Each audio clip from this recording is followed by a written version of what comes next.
So I've wanted to do this video for some time, but I've never felt quite ready or felt it was the right time to share some aspects of my life which have been affecting me recently. Until recently, this is a time of severe anxiety for people. There are people all across the world who are worried and quite rightly unsure of what's happening because of the coronavirus. I myself have been suffering from anxiety disorder called OCD for many, many years since childhood. OCD has become a bit of a buzzword in society these days, a kind of throwaway line, but it's actually a very, very debilitating mental disorder. It's an anxiety disorder, and it's called obsessive compulsive disorder, which basically means that you overthink things, you have intrusive thoughts which you cannot control, and they repeat in your brain until you present by doing tics and other things to distract yourself from those thoughts. It's very, very hard to escape your negative thoughts. So I'm doing this video because a lot of people are reaching out to me with their own experiences and asking how I'm coping with it. I've been watching this virus build up from China all the way through Iran and Italy, and watching the news and consuming far too much news, and it really, really pushed my anxiety levels through the roof. So much so that I really, 2 weeks ago, when it really kicked off here, took very, very unwell with the anxiety. Now, I could have despaired, I could have easily ended up hospitalised or something, I don't know. But thankfully, I've got good family and friends around, and I took their advice on board to call the doctor, who prescribed me some medication, which helped massively to reduce that anxiety. But I also want to kind of share with people as well, some tips that I personally have used over the years when treating OCD and anxiety, which you might find useful. I'm not a psychiatrist, I'm not a psychologist, but I'm just someone who's experienced this for many years. First thing I would say is recognise that it's normal to be anxious at this time. This is a very challenging time for everyone, not least those in the front line. So recognise that first, that your feelings of anxiety are normal. Most people will be feeling anxious. Second thing is, you'll see a lot of terrible, horrific images in the news or other sources as well. Try and limit your news consumption. If you have to watch the news, watch it from trusted sources such as the national broadcaster at a certain time of day. It's also good to get some sort of perspective as well, that for the vast majority of people, this illness will be mild. There will be some cases, sadly, where people do get seriously ill. And that, for me, was one of my biggest fears, with my parents or family members getting seriously ill. In fact, some members of my family have contracted the virus. Some are older as well, so that's something which I'll talk about in a minute. But what you need to think about is perspective is that the majority of people, we will get through this, we will pass by this situation. So that's something you need to do. You need to ground yourself. And by doing that is reminding you what you can control and what you can't control. We can't control the wider curfews, we can't control the wider scenario worldwide, but we can control how we social distance, how we don't go out, how we wash our hands and respect our hygiene. That's something that's in our control. Try and focus on that.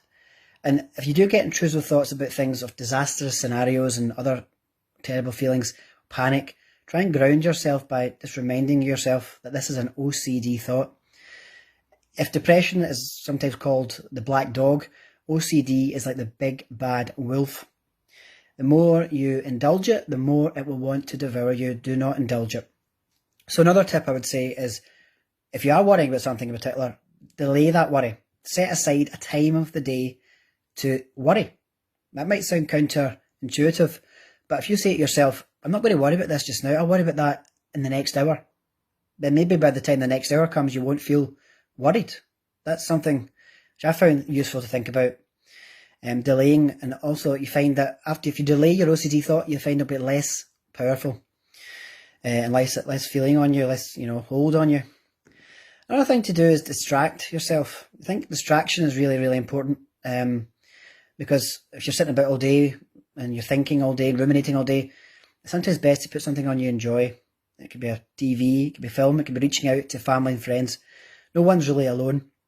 And I'm fortunate I've got good family, parents here in the house and friends that have reached out, and I've spoke to them, and they've helped. Definitely talk about how you feel. That's something we need to do more, especially men. Should be ashamed of these sort of things. That's really helped. Another thing that's really helped me is my Catholic faith, and it got me through some of the darkest times of OCD, not just now, but even in the past. And I find that a daily rosary, a daily meditation on the rosary, watching Mass online, is giving that sense of perspective and calm, that God is ultimately in control of the situation. He's in control of my life. He's chose this time for us to be here, and that is his plan, and we will go along with it and trust in him, and trust that he will bring us out of it through God's mercy and Mary's prayers. So pray the rosary, pray to your favourite saints. Saints throughout their times have had fears and worries and troubles. St. Teresa of Lisieux comes to mind, with her being in bed so many long months with anxiety and depression, so much so they thought she would die. But she said herself that Our Lady smiled at her. So we turn to Our Lady, always seeking her prayers, intercessions through the rosary, and it will help you. This will get better. As I mentioned earlier, some of my family members have had the disease. One of them, my cousin, has recovered, had mild symptoms, and another one, my aunt, is very seriously ill in terms of, she's not leaving her bed and things like that. So that's something which is worrying us just now. But it just shows you that we take it one day at a time. You think about what's happening, you pray for those people, and we can't even visit her. So it's a very tricky scenario. She's in a care home. I hope that's not oversharing too much information, but just a thought to give the context that even when a scenario happens where someone does contract the virus, it's unknown what the result's going to be. Sometimes these things are out of our control, and part of that is just accepting what is in our control and what isn't in our control. So we can pray for these people. We pray for the frontline workers. We pray for ourselves. We pray for our families, and trusting them to God and to Mary and the saints that we will be kept safe from all harm and all distress. But more importantly, anxiety, because when anxiety starts affecting you, it starts affecting your mind and the way you function, that's not a good scenario to be in. And it's the same with any mental health condition. So I'd urge you all to absolutely seek help if you need to do so. I think the best thing you can do is contact your GP. I know some people have been saying to me they're worried about contacting the GP and taking up precious time, but remember that the GP is still there for you. And if you do have, a severe enough mental condition and you think you need help, absolutely do it. You might wait a wee while for the phone call to come through. You might have to wait a day or two, but it's worth it. The difference in me in 2 weeks with that help and with just upping my prayer life and reaching out to people has been night and day. So that's one positive takeaway from all this disastrous scenario. So I'm praying that you keep well. Thank you if you persevered with me to the end. And by all means, listen, I am online every day. I'm not going anywhere. If you feel you need to reach out to me, if you think I can help you in any way, I'm here to talk about how I've been dealing with things. Absolutely more than delighted to do so. So please reach out.